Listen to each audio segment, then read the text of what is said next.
Hasira ya Bwana inachana vitu ambavyo haviwezi vikachanika. Hasira ya Bwana inafufua vitu vilivyokuwa haviwezi vikafufuka. Natangaza kwa jina la aliye hai. Hebu sema amina, nalikamata hilo. Hebu sema amina, nakamata. Sema amina, nakamata. Nasema neno hili likae juu ya maisha yako. Hasira ya Bwana ipasue makaburi na pesa yako itoke. Hasira ya Bwana hebu sema power. Sema power. Sema nalikamata neno la Bwana. Hili ni neno langu kwa jina la Yesu. Shangilia kwa jina la Yesu. Ulio fungua sasa kitabu chako. Somo langu linasema hivi.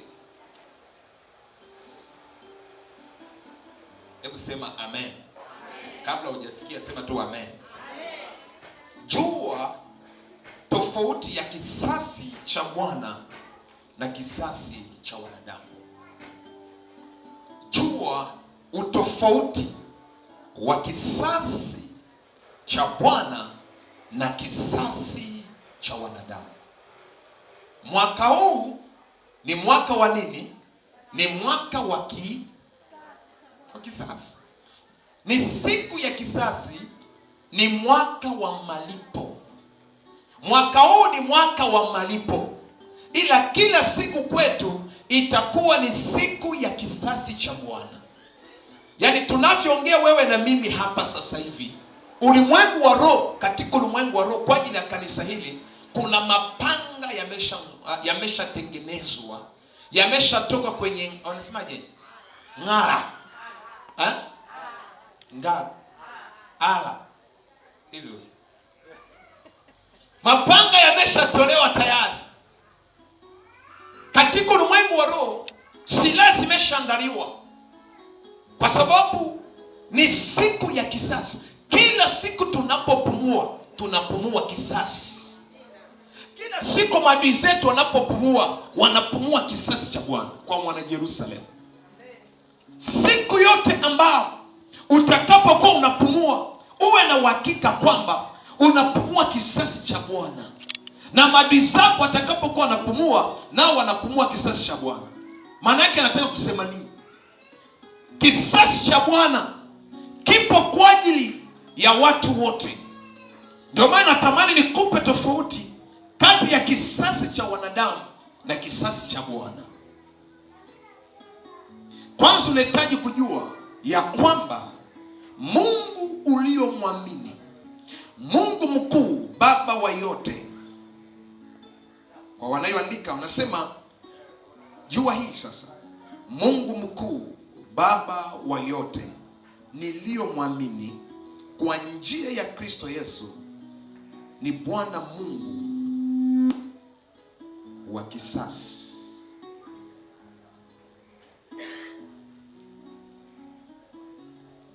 Mungu mkuu, Baba wa yote, niliyomwamini kwa njia ya Kristo Yesu, ni Bwana wa kisasi. Ni Mungu mwingi wa hasira. Ni Mungu mwingi wa hasira. Ni Mungu mwenye wivu. Ni Mungu wa kisasi.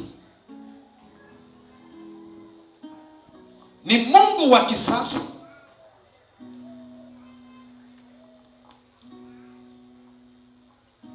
Ni Mungu mwenye wivu.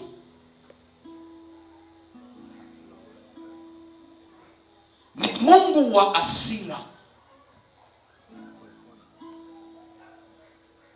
Kwa hiyo unahitaji kujua hili katika maisha yako. Naomba kidogo audio zetu ziwe tayari.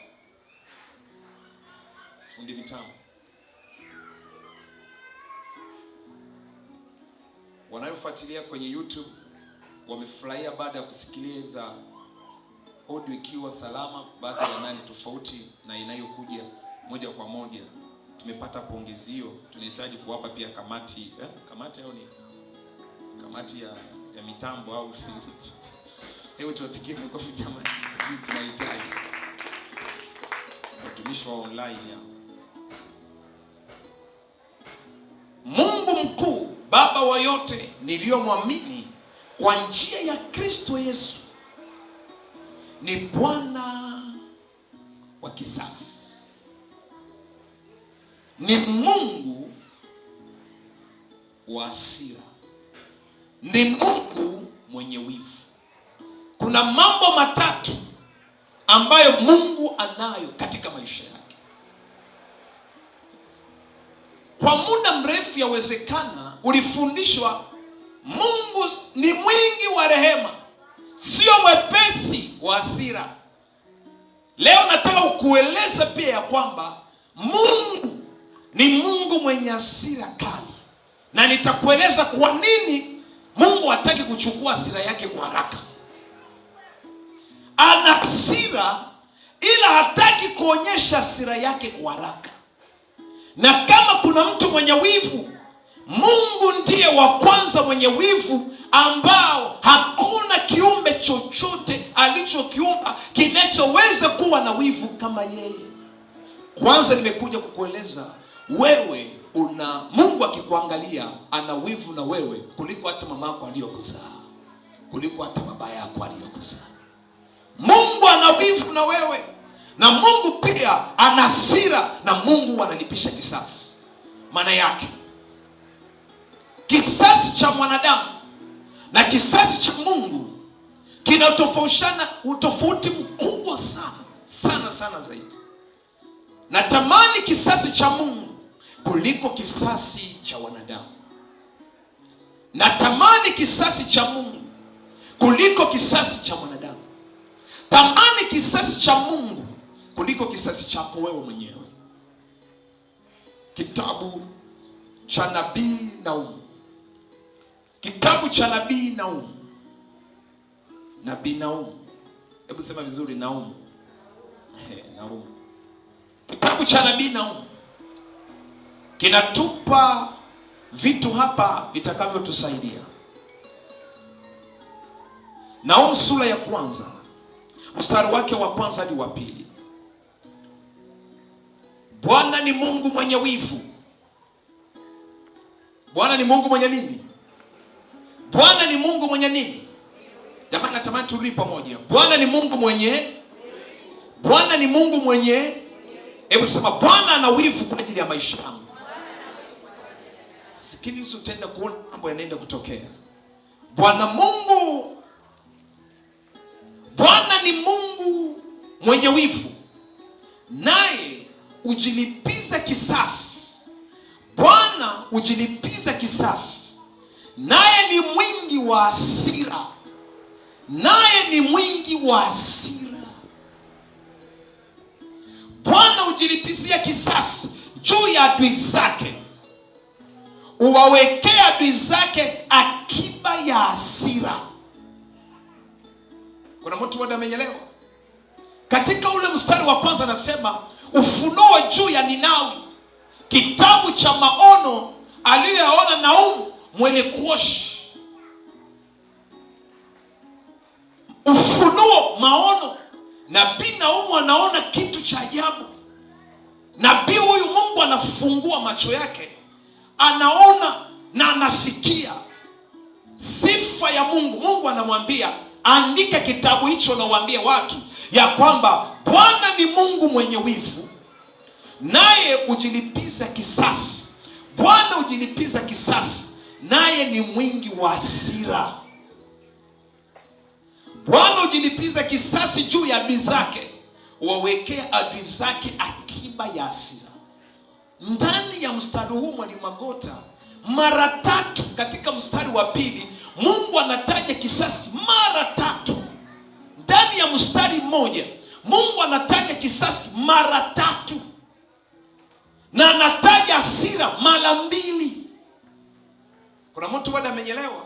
Anataja kisasi mara tatu, na anataja wivu mara moja, na anataja hasira mara mbili. Nimekuja kukueleza hivi, yawezekana ndani ya moyo wako ulikuwa unapambana, unasema Mungu, mbona watu wamenionea? Mbona Mungu hafanyi chochote? Nataka nikueleze, hasira ya Mungu ni maradufu kuliko hasira ya kwako wewe. Hasira ya Mungu ni maradufu kuliko ya kwako wewe. Kama hasira yako unapasuaka machupa, kama hasira yako unavunjaka vyombo, hasira ya Mungu huwa inapasua milima. Hasira ya Mungu huwa inatetemesha nchi. Nimekuja kukueleza ya kwamba hasira ya Mungu itawaka juu ya watu wote wanayokutenda mabaya, naye Bwana atatetemesha milima kwa sababu yako. Bwana atatetemesha madhabahu ya kuzimu kwa sababu yako. Bwana atatetemesha maji na mito kwa sababu yako. Bwana ana wivu hatari. Mungu akikuangalia, akiona watu wanakutesa, akiona unavyoumia, akiona maadui zako wanavyofurahia, wanavyokuminya shingo, Bwana anapata wivu. Kwa nini wale wasionyamini wanafurahi, wale walionyamini wanalia? Wivu wa Bwana unasimama. Nimekuja kumwambia mtu mmoja asubuhi ya leo, hautatoka mahali hapa. Bwana atakuwa ameshinua wivu wake. Sema amina kwa jina la Yesu. Sema amina kwa damu ya Yesu.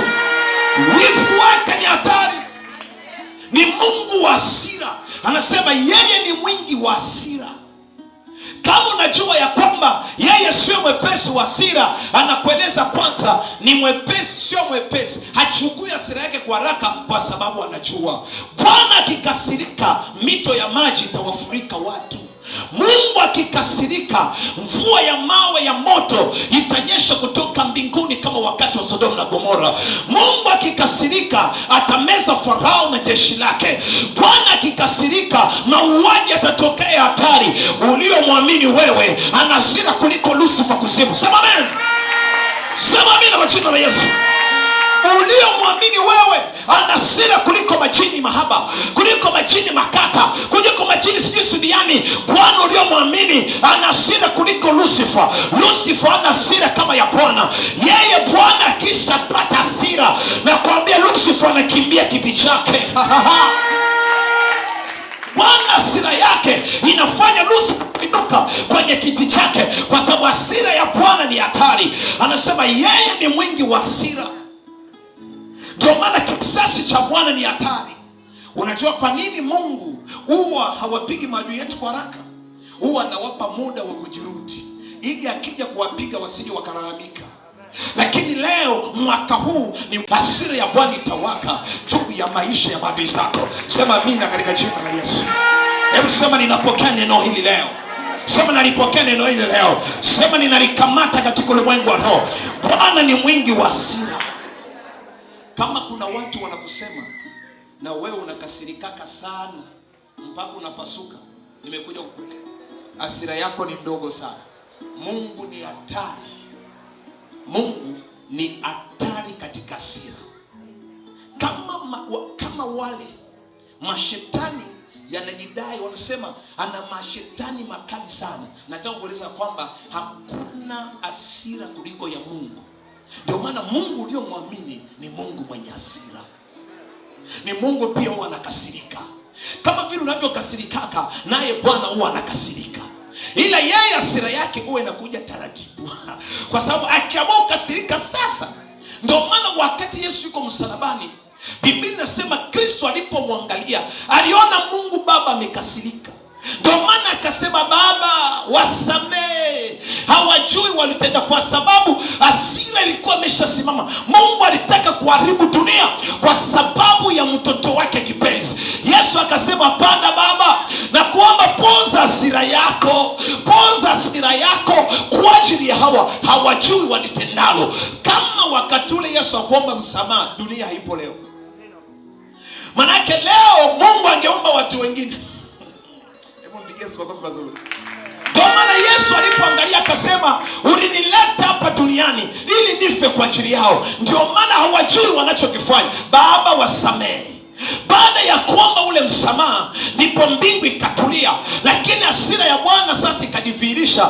Ndipo sasa pazia la hekalu likachanika, waliokufa wakafufuka. Hasira ya Bwana inachana vitu ambavyo haviwezi vikachanika. Hasira ya Bwana inafufua vitu vilivyokuwa viwezi vikafufuka. Natangaza kwa jina la aliye hai. Hebu sema amina na likamata hilo. Hebu sema amina, nakamata. Sema amina, nakamata. Nasema neno hili likae juu ya maisha yako. Hasira ya Bwana ipasue makaburi na pesa yako itoke. Hasira ya Bwana hebu sema power. Sema power. Sema nalikamata neno la Bwana. Hili ni neno langu kwa jina la Yesu. Shangilia kwa jina la Yesu. Uliomwamini ni Mungu wa hasira. Ni Mungu akikasirika hatari. Usije ukafikiri Mungu hakuoni. Usije ukafikiri Mungu haoni maadui zako. Usifikiri Mungu hamuoni yule wifi yako. Usifikiri Mungu hamuoni yule shemeji yako. Usifikiri madhabahu ya kwenu Mungu hayaoni. Mungu anayatazama na anayaona. Mungu anaiangalia vyema. Lakini leo nimekuja kueleza Bwana anataka kuactive sasa hivi hasira yake juu ya kila madhabahu yaliyokuwa yamesimama mbele yako. Hasira yake inaposimama juu, mapepo yenyewe yanakimbia. Kitabu cha Yakobo Biblia inasema ya kwamba mapepo, mashetani yanaamini Mungu ni mmoja, yanatetemeka.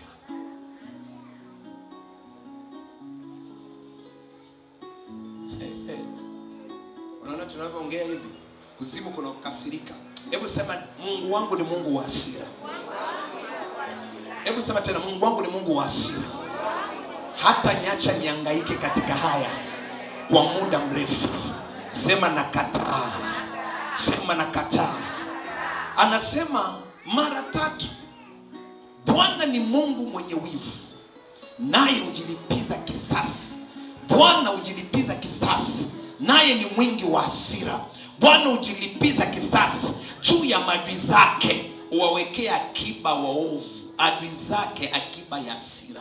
Yaani ukiona Jacqueline unasumbuliwa, lakini unaangalia unasema mbona namtafuta Mungu? Mbona naomba Mungu? Mbona maisha yangu hayendi? Mbona kama sione mlango? Mungu anachukua akiba ya hasira kila siku anaiweka kwa ajili ya yule anayokusumbua. Siku atakaje kumpiga, kiuno chake akitatulia, hata tulia tena. Kiuno kinawaka kinacheza tu. Kinawaka kinacheza tu. Sema amina kwa jina la Yesu. Sema amina kwa jina la Yesu. Sema amina kwa jina la Yesu.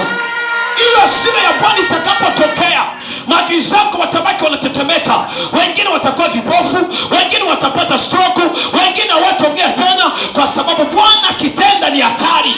Bwana akitenda ni hatari. Ndio maana natamani kueleze usife moyo. Kama unaona bado unapambana, haujaona jambo lolote, usife moyo. Mungu anatengeneza akiba kwa ajili ya wote wanayokusumbua. Mwaka huu kama Bwana Yesu aishivyo, utakuwa salama. Sema amen. Sema amen. Sema amen. Piga makofi kwa ajili ya Bwana wa hasira. Wametufundisha Mungu wa upendo, lakini wakasahau ya kwamba Mungu pia ni Mungu wa hasira. Upendo wa Mungu haujaondoa jehanamu. Ingawa Mungu ni pendo, jehanamu ipo. Sema amen. Sema amen. Jehanamu bado ipo. Mungu ni Mungu wa nini? Mungu ni Mungu wa upendo, lakini Bwana hajaondoa jehanamu. Jehanamu bado ipo. Hiyo jehanamu imeweka ndio hasira yake. Upendo wa Mungu upo ili hauondoi jehanamu. Nataka nikueleze ya kwamba na Mungu mwenyewe anasema ampendai mtoto wake anafanyaje? Anamchapa. Hasira ya Bwana ni kichapo cha hatari. Mungu atapiga watu na watu watakogopa. Mungu atawapiga watu, watu watakogopa. Mungu atawachapa watu, watu watakogopa. Sema amina kwa jina la Yesu Kristo.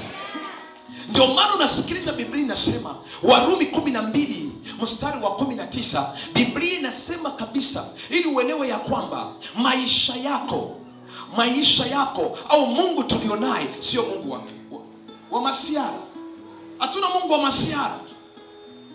Biblia inasemaje? Wapenzi, msijilipize kisasi, bali ipisheni ghadhabu ya Mungu. Unasikia Mtume Paulo anavyosema? Anasema usijilipizie wewe kisasi, achia ghadhabu. Kuna tofauti kati ya hasira na ghadhabu. Ghadhabu ni mara 2, mara 3, maradufu ya hasira. Anasema wapenzi, usijilipizie kisasi wewe, lakini pisha. Umesikia? Pisha. Unajua pisha? Pisha. Achia njia. Sogea pembeni. Mwache Bwana aingie kazini. Manake Mungu hataki hasira yako, anataka hasira yake, ghadhabu yake ifanye kazi mahali ambapo wewe ungefanya kazi. Kuna mtu mmoja amenyelewa? Kwa hiyo unahitaji kujua ya kwamba Mungu hapendezwi na kisasi cha mwanadamu. Mungu hapendezwi na kisasi cha mwanadamu. Waumini wote waliomwamini Kristo, Mungu hapendezwi na kisasi cha mwanadamu. Kisasi cha mwanadamu kinaonekana je? Tazama kisasi cha mwanadamu na kisasi cha Mungu, tofauti hapa. Bwana Yesu asifiwe sana. Iska njoo hapa. Sababu ninaweka mfano kwamba huyu binti, sawa, Bwana Yesu asifiwe sana, huyu hapa yake ni mtu mzima tayari, mimi nikamtendea jambo mbaya. Kuna mtu mmoja amenyelewa, nikamtendea jambo mbaya, likamuumiza sana moyo wake. Kama asili ya mwanadamu atahitaji na mimi ubaya unitokee kwangu. Unaona kisasi cha mwanadamu? Mfano, nikamtukana, hata hajasoma huyu, hata hajasoma. Sisi tuliosoma tuangalie na tunavyolinga pesa zetu wenyewe bwana, si ndio hivyo? Huyu binti ataumia ndani ya moyo wake. Kama hana Mungu, atakachokisikia nia yake atakuwa natamani ni bora kazi yangu iharibike, ife, ili kwamba siku moja na yeye aseme, si walinisema kwamba mimi sijasoma, tazama na wao leo. Umeona? Unaona kisasi cha Mungu cha wanadamu? Kisasi cha wanadamu ni nini? Ni kwamba aliyokuumiza lazima aumie. Anasema angalia alivyo, ameolewa lakini maisha yenyewe hamna. Lakini tutazame sisi, mwisho wa yote anaposikia kwamba huyu aliyekuwa ameoa mke wake amekufa au mume wake amekufa, moyo wake unafurahia. Walikuwa wanajidai na ndugu yao, lakini leo kina nini? Kisasi. Kisasi cha mwanadamu kinataka watu wafanane maisha. Kama alikusema wewe hauna pesa, ni maskini, wakati wewe una pesa, naye moyo wake unataka na mimi nikiwa maskini tufanane wote. Hicho ni kisasi cha wanadamu. Amejenga nyumba na akaanza kuongeongea, nyumba gani nyame amejenga? Nyumba yenyewe hajamalizika hata kumalizika, anajidai sasa sisi hapa tuna nyumba nzuri. Baada ya siku 3 nasikia ukuta za nyumba zake 2 zimeanguka. Anasema niliwaambia, mimi nilijua. Dunia hii ndivyo ambavyo ilivyo. Kisasi cha mwanadamu kinataka mabaya kwa mwanadamu, ila Mungu ana kisasi chake tofauti. Sema Mungu anaema kubariki mwanangu, nenda ikae, kuna ubaya juu yako. Kisasi sasa cha Mungu kikoje? Kisasi cha Mungu kiko hivi. Mungu hataki kumwona, mfano Baraka anaposema kwamba kuna mtu amemtukana hivi. Jina lako naitwa nani? Jina lako George. Okay. Kuna mtu anaweza akasimama akaanza kumsema George vibaya. George nini? Maskini ule. Ana kitu gani? Kamwambieni bwana. Ana kitu gani? Maisha gani aliyo? Sisi hapa ndio ni maisha. Kama mimi sipo ataishi yeye. Ataishije? Mimi ndio kila kitu. Wanamwambia George, unasemwa kule bwana kwamba wewe sio kitu, yule ndo anayokulisha. Ndani ya moyo wake unaumia. Moyo wake unaumia. Kama George ana Mungu, moyo wake utakuwa unapambana na mimi kusudi mimi nifukuzwe kazi ili tufanane na yeye, ili wote tufanane. Umenyelewa? Kisasi cha mwanadamu ni kutaka kufanana na mtu. Huyu hajaolewa anapambana, watoto walioolewa, mmoja mume wake afe, ndoa yake ife ili wafanane. Jamani, tumefanana wote bwana. Ndio maisha. Kwa watu wamenyelewa. Kisasi cha mwanadamu kinataka ubaya ule nilionao ubaya wangu nao nimsikilize Mungu. Umeshafumaniwa. Sasa na wewe unaanza kuchangaza, unaanza kupambana. Na mimi nakutafuta nimpate sasa. Tafuta gia lolote. Namtafuta. Wakiona Apostle John wanampiga piga pale. Sasa huyu ni nani? Sasa huyu si shemeji yake. Wale wanatafuta. Naye anaanza kutafuta. Nataka nikukute naye na jambo ili niliposti mtandaoni. Niwaambie walitusema sisi ndo wazizi. Haya, mbona na wao pia? Kisasi cha mwanadamu. Kisasi cha mwanadamu ni kwamba mtu anataka ufanane naye katika ubaya wake. Ufanane. Kisasi kibaya. Hicho kisasi Mungu hakitaki. Mungu hapendi hicho kisasi. Ila kisasi cha Mungu ni hivi. Sema amen. Kama mimi namsema George, nasema maskini huyo anachokipata ni shingapi? Akipita barabarani, mimi ni mama mwenye nyumba yake. Wewe George bwana, lipa hela bwana. Maisha gani hapa mjini hapa bwana? Unekaje kwa nyumba ya watu bila kulipa? Unahitaji kulipa bwana. Bwana yani mzee samani kidogo. Mzee kitu gani? Hivi ukiniangalia mimi naweza kama mzee wako. Unahitaji kupambana kulipa hela yangu ndani ya siku hizi 2. Sitaki maneno mengi. Nimekusaidia sana. Nimekustiri kabisa. Mtu anaongea. Hicho umeona hicho kisasi? Anaongea lakini moyo wake George unaumia. Sasa angalia kisasi cha Bwana kitakachofanya. Mungu sasa akitaka kulipa kisasi, anachokifanya anamupa George kazi ya kulipwa milioni 2.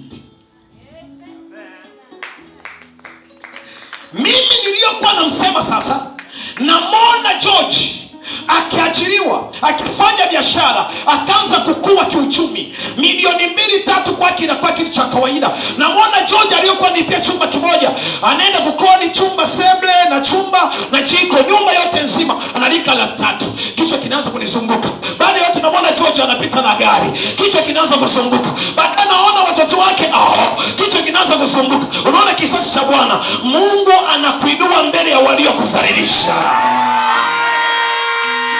Kisasi cha Bwana ndio hicho. Hasira ya Bwana inakuaje? Kwa sababu John alimsema George, sasa ninamuinua George, na John atabaki na mshahara wake wa 700,000, lakini George anaanza kupanda. Wanamuona anapanda. Watu wanaanza kushanga. Mke wake anabadilika. Watoto wanabadilika. Shule zinabadilika. Watoto wanaanza kutembea. Nguo ya sabani anaanza kuvaa. Watu wanaanza kusema jamani. Hicho ndio kisasi cha Bwana. Nimekuja kukutangazia. Watu waliokuwa wanasema juu yako wataona kile Bwana atakitenda juu yako. Hasira ya Bwana hii anaimalizia katika kukutendea mema. Hivi umeelewa sasa? Yaani kwa sababu Magota alisemwa sana, alizuiliwa sana ili asifanikiwe. Hasira ya Mungu sasa inapokuja, Mungu anamuinua Magota mara 3 ili waliokuwa na msema wanasema ameinukaje? Ninaona hilo likitokea kwako. Hebu sema kisasi cha Bwana. Sema tena kisasi cha Bwana. Sasa kisasi cha mwanadamu ni nini? Mimi nina gari, Magota ana gari. Sasa kwa sababu nimepita nimemwangia maji, atatamani ya kwangu iharibike. Si ndio hivyo? Unaona zile nyumba zetu zile za kwamba ukikaa ukipandisha redio sana wengine wanachukia. Anatusumbua na Yesu tu jamani. Yesu ni gani? Yesu kitu gani? Yesu kitu gani? Wanakusema, wanakuwekea vikao. Sasa Mungu akitaka kulipia kisasi hata wapiga tu. Atamishia hasira ya maumivu kwako. Ataanza kukuinua. Ulikuwa pamoja na wao, anakutoa katikati yao. Anakupa mazingira yale, anakuinua sasa. Watu wanaanza mkono na badilika. Biashara iliyokuwa ndogo wanaona inaanza kuongezeka. Watu wanajiuliza imekuaje? Kisasi cha Bwana kikiingia kazini, wewe ambaye ulionewa unainuliwa, wale waliokolewa wanabaki chini. Shangilia kwa ajili ya Yesu. Hebu sema kisasi cha Bwana. Hebu piga makofi mazuri kwa ajili ya Yesu Kristo. Kwa maana Mungu anasema kisasi ni juu ya Bwana. Mwache Mungu akulipie kisasi. Acha Mungu akulipie kisasi. Watu wanakusema wewe ni mbaya, hapana kujitetea. Wewe baki kimya. Majira yatafika. Yeye alipaye kisasi atakulipia. Atakuweka juu zaidi. Watu watakuangalia tena, watu watabaki wanashanga imekuwaje, na litangaza juu ya maisha yako. Acha Yesu akuheshimishe. Sema amina kwa jina la Yesu. Sema amina kwa jina la Yesu. Kuna watu ambao yawezekana mchomba yake, yawezekana baba yake mdogo. Nichukue mfano mwanangu mmoja ambaye katikati yetu. Meshaki yuko wapi? Simama juu, nyosha mkono mwanangu. Yuko wapi? Pale juu. Nitachukua mfano wake. Maisha amekuja kutoka kwao. Wapi kule kunaitwa? Bukoba huko. Akafika Dar es Salaam, akaanza kuishi kwa dada yake. Anakaa kwa dada yake. Anaendesha gari la dada yake. Ndio maisha yale, anakula pale, anakula. Siku moja dada yake akakasirika. Akamwambia, nataka nikurudishe Bukoba au uondoke nyumbani kwangu. Unakula hapa tu. Akasema mengi na akamfukuza. Kijana akatoka na begi usiku. Atoka na kabegi kake usiku. Alipokuja nikamwambia, tulia, yule dada yako yule, ipo siku atakuona. Mungu hatamuua. Ile ipo siku shangeni kwa ajili ya Yesu Kristo aliye. Piga mawe mazuri kwa ajili ya Yesu Kristo aliye. Kijana akaanza kupambana na maisha, akiwa ananiendesha na gari, akiniendesha namwambia, hata mimi mwanangu nilikuwa sina haka kagari ka mwanzo kale ka blue, nilikuwa siko nako, ila Mungu aliniheshimisha. Ninakwambia kijana, tulia kwa Bwana, ataheshimisha maisha yako. Ipo siku itafika. Akaniambia hata mimi naamini. Lakini siku moja baada ya kuachiliwa, ananiambia mwenye dada yake yule alienda kwao, akasema, nimemwona Meshaki na mke wake na mtoto wamependeza. Kijana anapambana. Shangilia kwa ajili ya aliye. Shangilia kwa ajili ya Yesu. Mungu hajamuua, Mungu amemwacha, amemwona mtoto, ameona mke wa Meshaki, ataona utajiri wake, na ataenda kuona gari lako mwanangu. Ataona ukiendesha pia, utaenda kumsalimia pia na gari. Haya, shangilia kwa ajili ya Bwana. Shangilia kwa ajili ya Bwana. Shangilia kwa ajili ya Yesu. Hicho ndicho kinaitwa kisasi cha nani? Cha Bwana. Lakini kama angekuwa hajapata hili, angeumia muda mwingine. Barikiwa mwanangu. Kwa ajili ya gari. Yesu akubariki sana. Kawe kwa jina la Yesu. Jina la Yesu barikiwa sana. Ingekuwa hajamjua Mungu kweli, angeanza kuumia ili dada yake apate shida ili wafanane naye. Lakini Mungu akamwacha dada ambaye ni daktari, mume wake ni wakili. Unanyelewa vizuri. Lakini mwisho wa yote, kijana waliotupa sasa naye anapanda, anachipuka na yeye pia. Hiyo ndio baraka za Bwana. Sasa Mungu anavyotengenezeka vitu, ipo siku watapata pancha na gari litazama mahali, ndipo watamona sasa na yeye na gari. Atapiga pipi, atawaambia ingieni kwa sababu juu kuna mvua, nitaenda kuwapeleka kwenu. Mungu anafanyaka kila kitu. Hicho ni kisasi cha nani? Shangilia kwa jina la Yesu. Sema amina kwa jina la Yesu. Sema amina kwa jina la Yesu. Kuna watu wanatusema, wataharibikiwa, watanifanya hivi. Wanasema kanisa hili, kisasi cha Bwana si kuwaombea wafe. Kisasi cha Bwana sisi hatuwaombee. Kisasi cha Bwana, Bwana atatupa eneo. Unaona, kisasi cha Bwana atatupa eneo na tutajenga hiyo ghorofa. Hapo ndipo Bwana atakuwa ametulipia kisasi. Hicho ndio kisasi cha Bwana. Kisasi cha Bwana kama mtu afe, akifa atakuonaje? Ataonaje gari lako? Ataonaje ndoa yako? Hawatakufa hawa, ile watapigwa na butwa.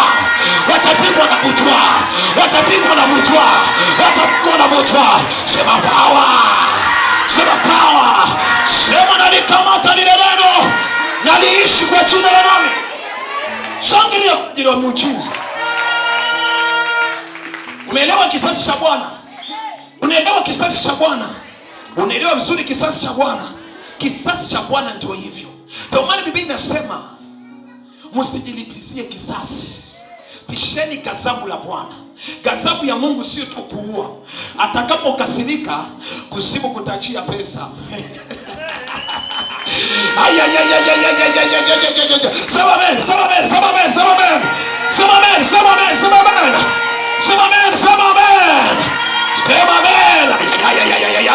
Mungu akikasirika, kuzimu kutachia pesa, mapepo atasema haka hatushiki tena ndoa yake. Mashida sema haka wachieni na nyumba yake.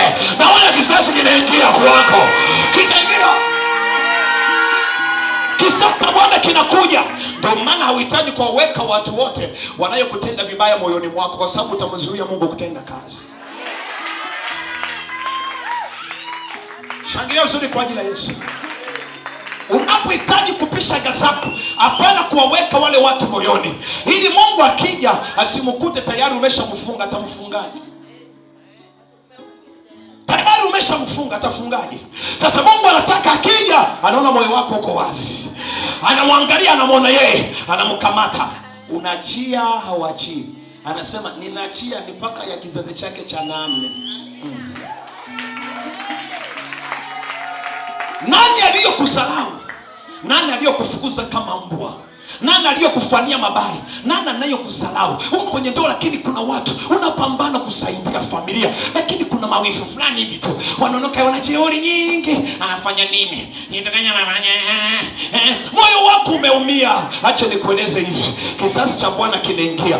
Usiwaweke moyoni mwako, utamzuia Bwana kuja kutenda kwa ajili yako. Bwana ataingia, wale watachia. Sema amen kwa jina la Yesu. Sema amina kwa jina la Yesu. Sema amen. Mungu akubariki binti yako. Mungu akubariki. Hebu shangilia vizuri kwa ajili ya Yesu Kristo. Watoe ndani ya moyo wako, waache wazi, ndipo Mungu atajitokeza kwako. Bwana atawatokea sasa.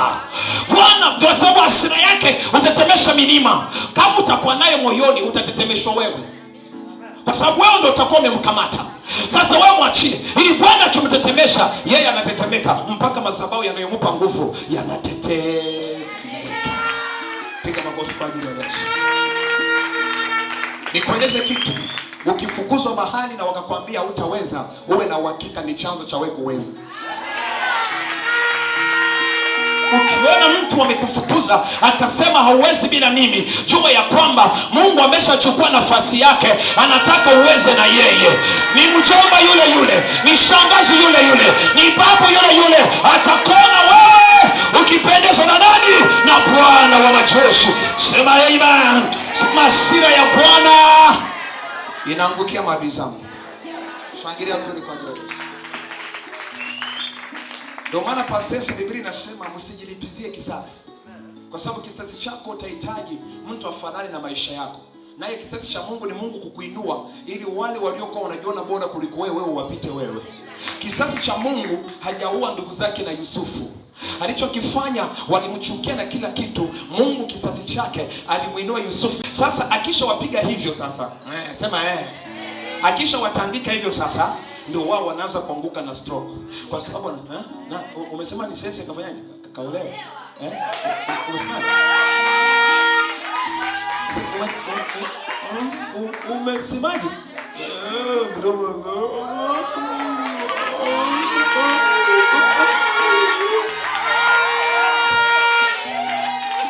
Shangazi, vipi?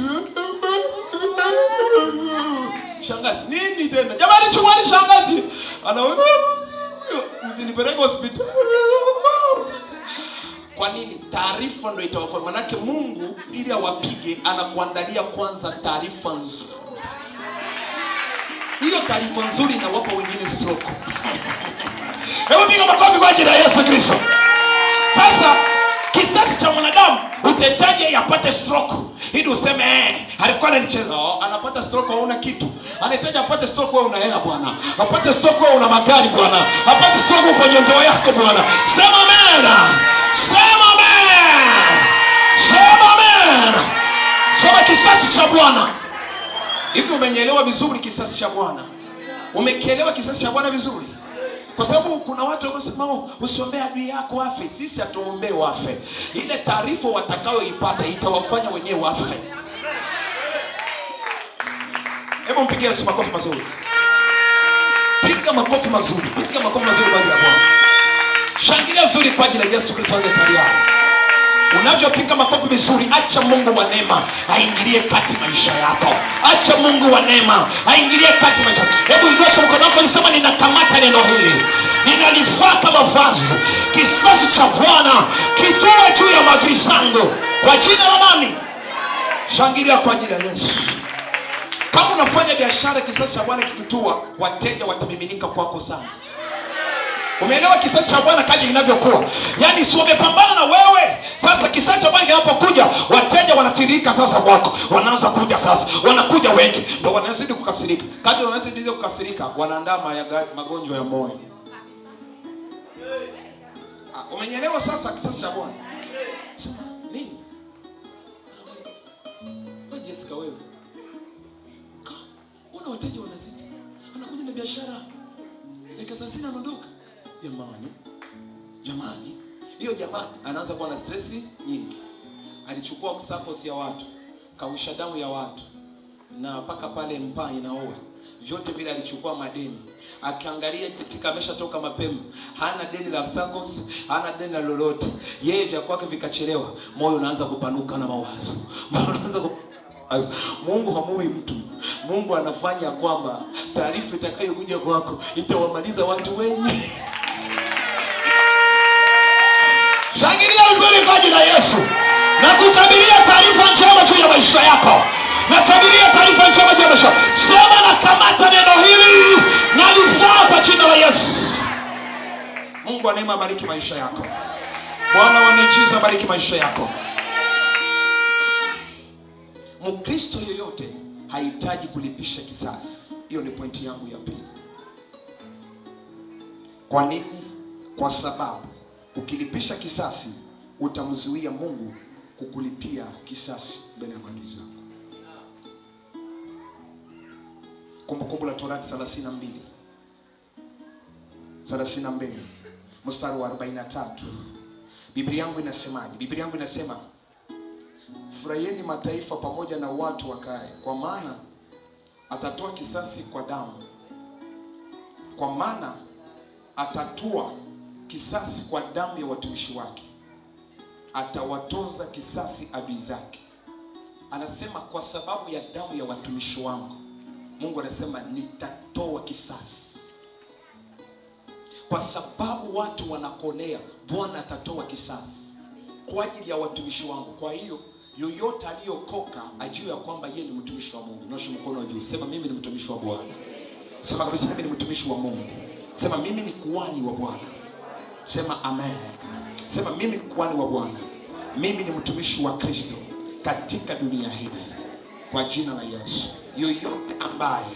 Yoyote ambaye anayopambana na mimi, anayoshindana na mimi, anayomwanga damu kwa ajili ya maisha yangu, ajue ya kwamba anapambana na mtumishi wa Bwana. Na Biblia inasema Bwana atalipisha kisasi kwa ajili ya watumishi wake.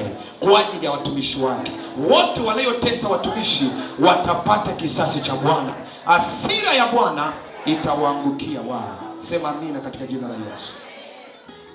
Kwa hiyo wewe ni mtumishi wa Bwana. Ndio Biblia inasema katika kitabu cha Ufunuo ya kwamba na wewe Bwana umewakomboa kwa damu yako watu wa kila taifa, kila kabila, kila lugha, watu wa kila nchi. Kwa nini? Anasema na umewafanya watu hawa kuwa ukuhani wa kifalme. Sema mimi ni kuhani. Sema mimi ni mtumishi wa Bwana. Nyosha mkono wako juu, sema mimi ni mtumishi wa Mungu. Mimi ni mtumishi wa Mungu aliye hai. Sema tena, mimi ni mtumishi wa Mungu aliye hai. Sema mimi ni mtumishi wa Kristo. Sema mimi ni mtumishi wa Kristo katika jina la Yesu. Sema mimi ni kuhani wa Kristo katika dunia hii, katika familia yangu, katika ukoo wangu, katika maeneo yote ninayoishi. Sema mimi ni mtumishi wa Mungu. Shangilia Yesu. Sasa Mungu hataki mtumishi wake ajilipizie kisasi. Mungu anataka mtumishi aachie ghadhabu yake ingie. Kuna mtu mmoja anasema amen. Jina la Yesu libarikiwe sana. Kwa hiyo usilipe kisasi. Usilipe kisasi. Jina la Yesu libarikiwe sana. Sasa angalia sehemu ya pili. Unaweza ukamwingiza Mungu kazini ili akulipie kisasi. Jua hili. Unaweza ukamwingiza Mungu kazini ili akulipie kisasi. Unaweza ukamwingiza Mungu kazini ili akulipie nini? Ili akulipie kisasi. Hiyo ni jambo la pili. unaweza ukamwingiza Mungu kazini ili akulipie kisasi. Hesabu ya 94 mstari wake wa kwanza, sema amen. Katika mstari wa kwanza Biblia inasemaje? E Bwana Mungu wa kisasi. Hebu sema tena, e Bwana Mungu wa kisasi. Umenyelewa kwamba Mungu wetu ni Mungu wa nini? Ni Mungu wa kisasi. Na tayari umeshaelewa kisasi cha Mungu ni maana gani. Kisasi cha Mungu maana yake, Mungu akiingia kati anakuinua wewe kuliko wale waliokuwa wanakutesa. Anakusimamisha wewe juu kuliko wale ambao waliokuwa wanakukanyagia chini. Iwe hivyo kwenye maisha yako, iwe hivyo kwenye biashara yako mwaka huu katika jina la Yesu. E Bwana Mungu wa kisasi, Mungu wa kisasi uangaze. Kwa nini anasema ni Hesabu ya 94 mstari wa kwanza. Anasema e Bwana Mungu wa kisasi. Hebu sema tena, e Bwana Mungu wa kisasi. Sema tena, e Bwana Mungu wa kisasi. Sema tena, e Bwana Mungu wa kisasi. Angaza. Shangilia kwa ajili ya Yesu Kristo analeta nia. Kwa nini wanasema angaza? Anayoimba hapa ni Daudi. Daudi anaimba anasema, e Bwana Mungu wa kisasi angaza. Kuangaza maana yake nini? Kuonekana, kujitosheleza. Si ndio hivyo? Palipo na giza ndipo nataka nini? Mwangaza. Sasa nasema e Bwana Mungu wa kisasi angaza. Angaza maana yake nini? Onekana. Jivihirishe katika giza hili. E Bwana Mungu wa kisasi, jivihirishe, onekana. Maana yake unaweza ukamwingiza Mungu wa kisasi kazini ukitaka wewe. Unaweza ukafanya ya kwamba Mungu wa mbingu aingie kazini kwa sababu wewe umeamua. Kuna mtu mmoja amenyelewa? Wewe kama wewe unaweza ukaweka moyoni mwako ya kwamba sasa nahitaji Bwana asimame na nitetee. Kisasi chake kifanyeje? Kionekane. Sema amen. Sema amen. Mpigie Yesu makofi mazuri. Mstari wa pili. Kitu gani ambacho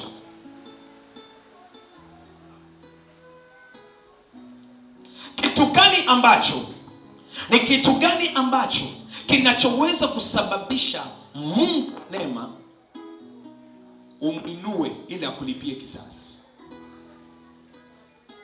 Zaburi ya 94 mstari wa pili. Sasa mwenye kuhukumu nchi ujitukuze, uwape wenye kiburi stahili zao. Stahili ni nini mwalimu wangu? Uwape haki yao wenye kiburi. Unaelewa? Maana yake Daudi anatafuta Mungu asimame kwa sababu kuna watu wenye jeuri, watu wenye kiburi waliosimama. Sisi ndio tumemfanya yawe hivyo. Anataka kutuchezea sisi. Wewe Bwana. Nini hivyo? Kuna mtu mmoja mwenye kiburi. Bwana Yesu asifiwe sana. Sisi ndio tumempokea sisi. Tumempokea na anataka kutuendea neno. Mungu wa neema akubariki sana. Anasema mwenye kuhukumu nchi ujitukuze, uwape wenye kiburi stahili zao, wanachokistahili. Mungu anapoingia kazini, jambo la kwanza ni wakati James anaelewa ya kwamba wakati huko kijijini kwetu kuna watu wanakisifia sana uchawi. Mama Esther huyu anaangalia anasema kuna watu wanajisifia sana uganga. Kuna watu wanajiona wanasema sisi uchawi. Yeye yani ameokoka kitu gani? Anaokoka kitu gani? Kitu gani alikokokea? Sikiliza nikwambie, unapoanza kuona Mungu wako anaanza kuzalilika, Mungu anataka wewe usimame sasa. Watu wakikona juji pale wanaangalia, wanasema tangu uokoke kuna kitu gani? Eti nimeokoka, una kitu gani? Katika hili ni moja ya kigezo cha wewe kuomba kisasi cha Bwana, ili Mungu angaze, Mungu ajitokeze, awape staili wenye kiburi, wanachokistahili wale wenye nini? Wenye kiburi. Sema tena amen. Hapa nataka kusema kwamba Mungu anaposimama akitaka kuwapa wenye kiburi stahili zao, Bwana atawapa mwimbo wa kucheza wa kisasi chake. Bwana atawafanya watu hawa wachanganikiwe vibaya mno na kiburi chao. Sema tena amen. Goliati na kiburi chake chote aliamini katika nguvu na uwezo wake na mapanga, lakini Daudi nakutabiria katika jina la Yesu, nakutabiria katika jina la Yesu, Mungu wa neema akomeshe ukatili wowote wa kishetani kupitia wewe ndani ya familia yako. Sema amina kwa jina la Yesu.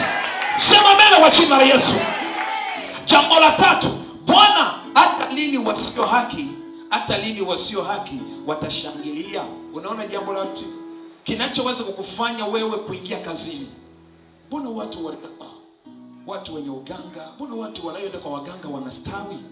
Mbona watu ambao wanaenda kwa waganga kwenye familia wanastawi, wanafanikiwa? Hapana, hicho kitu kinahitaji kukuingiza kazini kwa ajili ya kuomba kisasi ili Bwana aingie, kwa sababu wewe umeokoka, au wanakuringia kufuatana na uovu wao. Ndio maana Biblia inasema, Bwana, hata lini wasio haki, hata lini wasio haki watashangilia?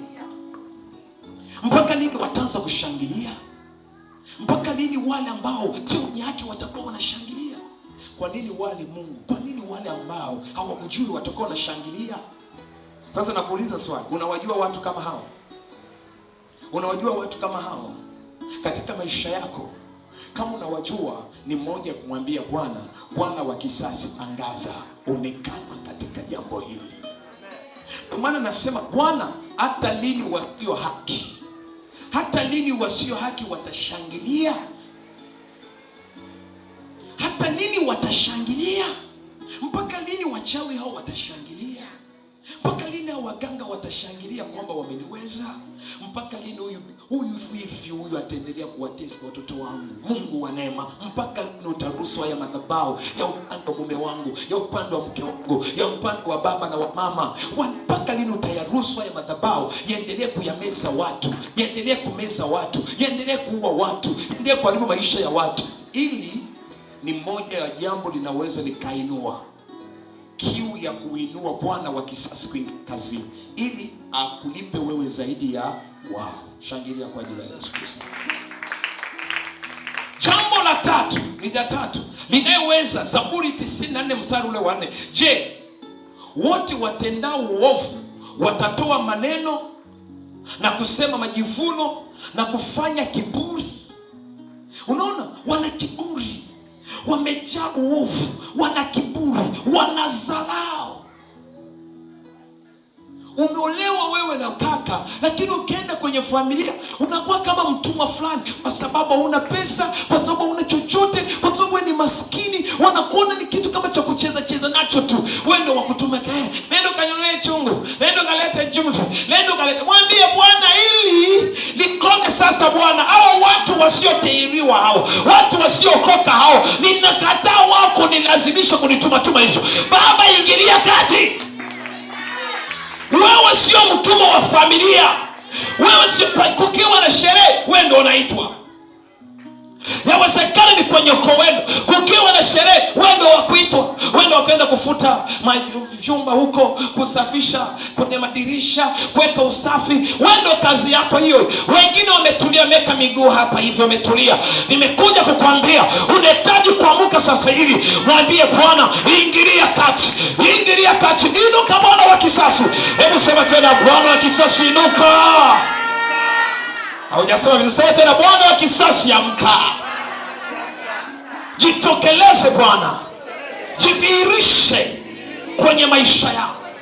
Shangilia vizuri kwa ajili ya Yesu Kristo. Wewe sio mtumwa. Wewe sio mtumwa. Wewe sio mtumwa. Unahitaji kujua hili katika maisha yako. Unahitaji kutambua hili. Kama hutasimama, Mungu hatasimama. Daudi akaelewa, mbona kuna shida hapa? Mbona wale wasiokuwa na Mungu, mbona wanafurahi? Mbona wanastawi? Hapana.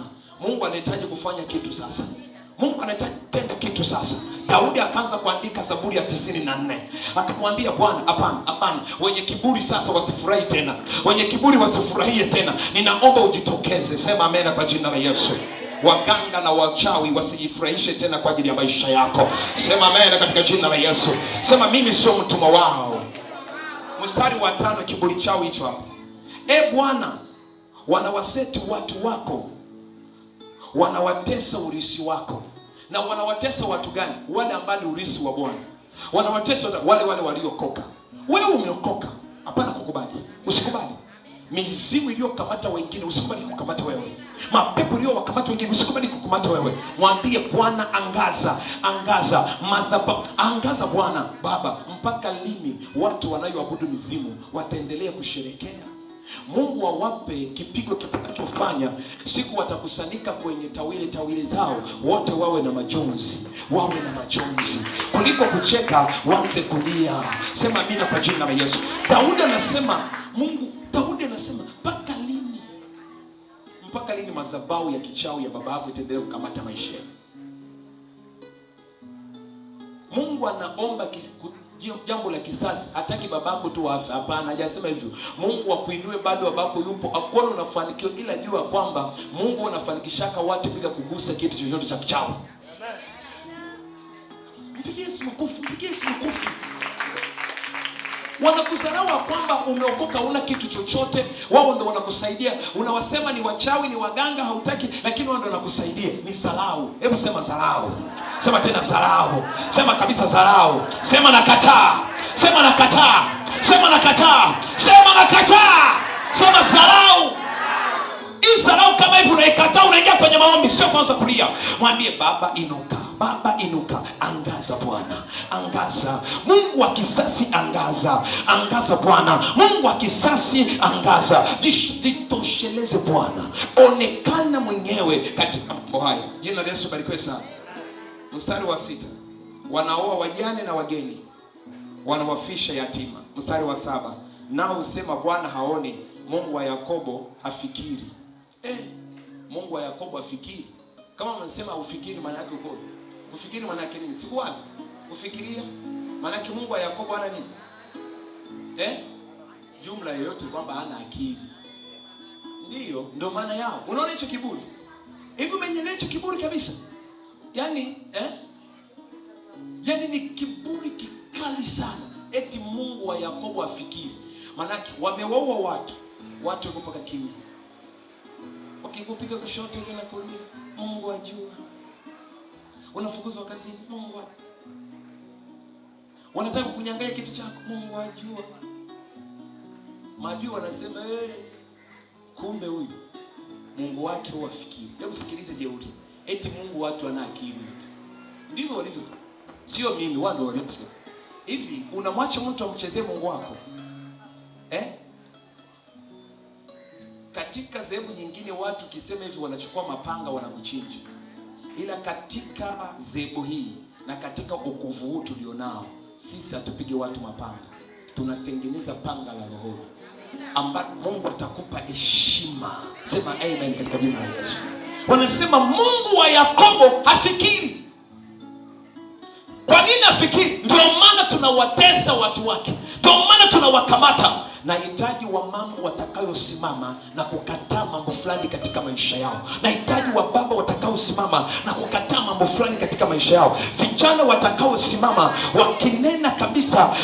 Ukifika usiku unakataa kulala, unaamka unasema Baba Mungu wa rehema, watu wameniziaki. Wamesema nina Mungu wa namna gani? Watu wananiziaki. Wanasema nimeokoka hakuna chochote. Baba ingilia kati. Angaza sasa Bwana. Wananitukana kwa sababu nimeokoka. Wanasema wewe ni Mungu usiyotenda. Sasa Baba onekana. Baba onyesha nguvu yako sasa. Baba jitokeze sasa. Siwezi kukutetea, ile jitetee mwenyewe. Siwezi kukutetea, ile jitetee mwenyewe. Wamesema wewe Mungu hautendi. Wanasema wewe Mungu haufanyi. Watu wa kwetu wanasema madhabahu ya uchawi ndio kila kitu.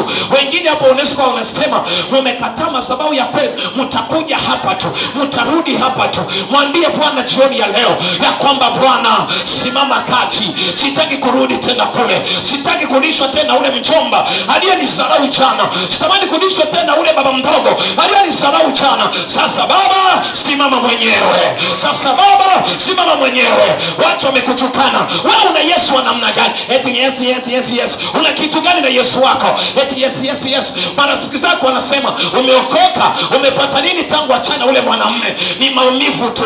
Umepata kitu gani? Tazama hapa wanamtukana Yesu wako. Unahitaji kusema sasa, Bwana Mungu niliyoamini, Yesu niliyokokea, sasa Baba simama mwenyewe, niokoe katika dimbwi hili la maneno. Baba niangazie sasa, ninatangaza ya kwamba Mungu wa mbingu na nchi hata kuacha.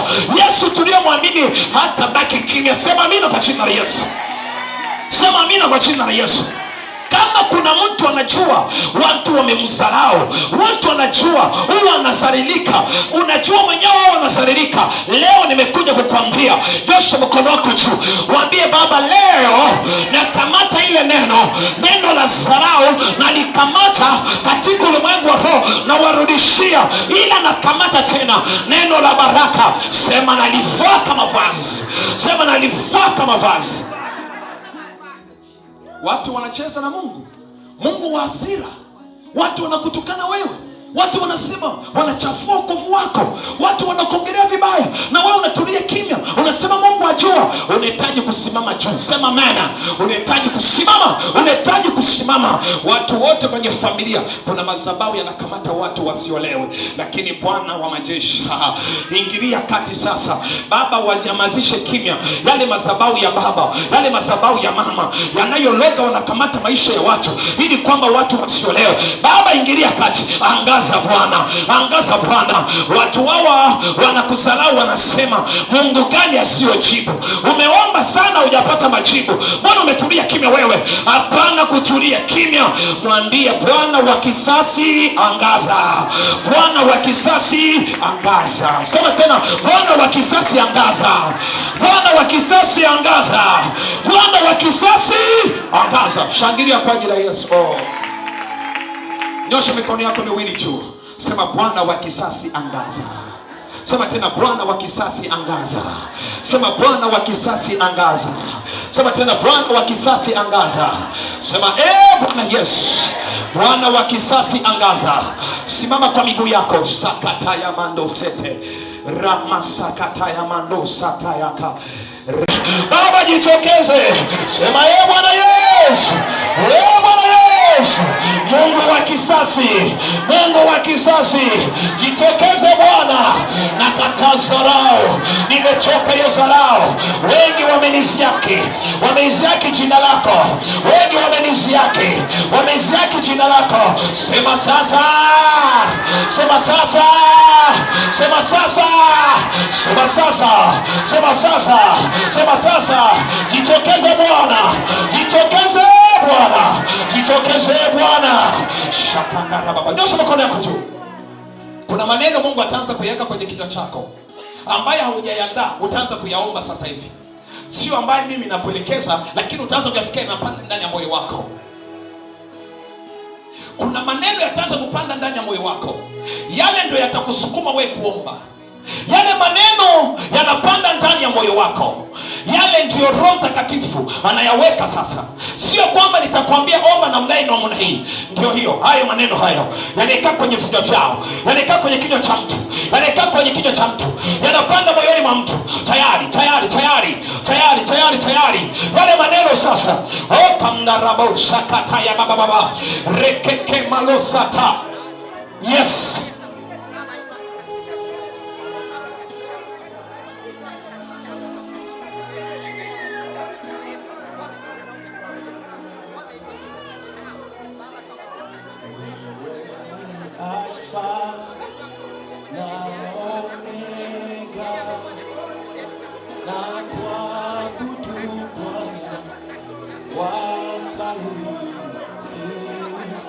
Nimesema kuna maneno yanatoka kwenye tumbo lako. Sijajua sitakuongoza leo kwenye kuomba, lakini kuna maneno yatatoka kwako. Hayo yanatoka ndani ya moyo wako mwenyewe.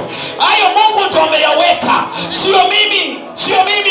Haya maneno yanatoka ndani ya moyo wako. Aya, kuna watu waliokudharau, kuna watu waliokudharau. Nataka kuona watu ambao waliochukia dharau, watu ambao waliochukia onevu, watu ambao waliochukia dharau, watakaomwambia Bwana, angaza, angaza, angaza, angaza, angaza, angaza, angaza, angaza. Shakata cha cha chama, esakata kababa baba, sekeke mayanda, sekete malokata yama, emazukate malaka, resekele mandosa, emadakatoria masa, epaile katoria maha, rekete maluzakate, emaluzakate maloha, esakata yamanda chata, ekandara sakata yamama, esakete maluzaka, emanduzakete maha, sekete yamala masete ya, esekete mayaha. Yes sir, yes sir. Watu wanayoomba bila kuongozwa sasa. Leo sikuongozi kwa chochote. Leo kinachoomba ni moyo wako. Leo Bwana anaweka kitu kwenye moyo wako. Utasikia nafsi yako. Nafsi yako itaanza kukueleza kitu. Yes sir, yes sir, yes sir. Shakata yama, usijizuie. Usijizuie. Chochote unachokisikia kukifanya sasa hivi fanya. Chochote unachokisikia, chochote unachokisi, ukifanya sasa hivi kwenye ya maombi, fanya, fanya, fanya chochote, chochote. Rakata ya baba, chochote unachokisikia, umesikia kufanyaje? Chochote unachokisikia, kwa sababu ni namna ambavyo Mungu anaweka ndani ya mtu. Mungu anaweka ndani ya mtu kitu. Mungu anaweka ndani ya mtu kitu. Yes. Yes sir.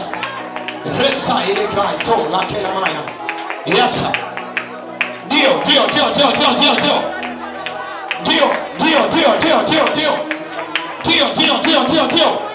Fanya kila kitu.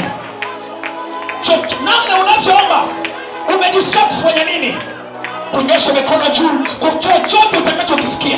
Fanya chochote unachokiona. Ni moja ya namna ambavyo Mungu anakutumia ili Bwana aingie kwenye kisasi. Bwana anaingia kwenye kisasi. Samanda katerema, sandaraba sokatayama, relakatayama losata, rekabalando sakatayama. Usibaki kimya mwanangu.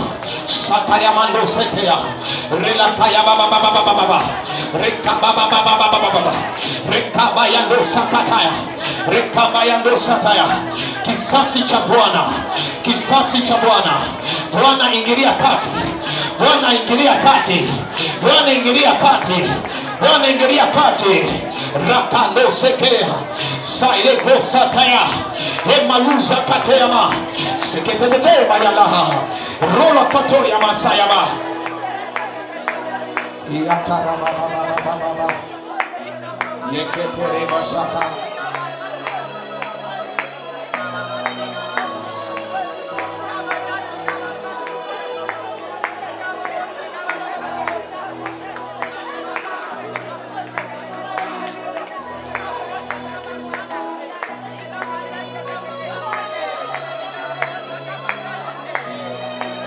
Shakate malose kepana.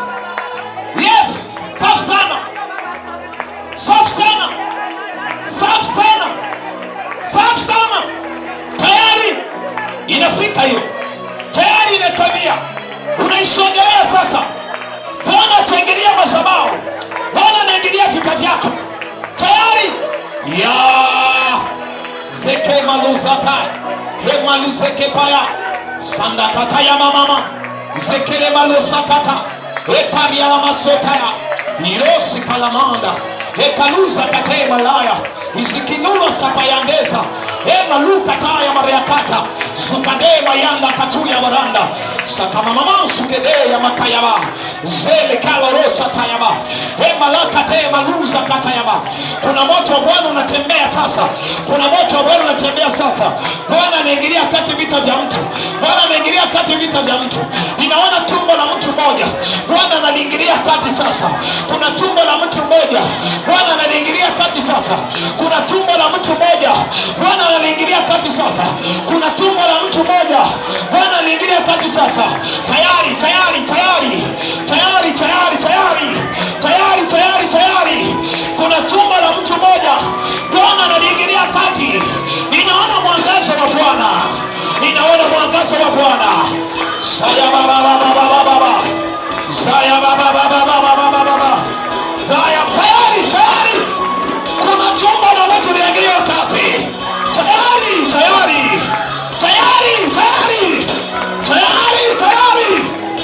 Yaba saya. Yeso ya blaide. Ema lo sataya.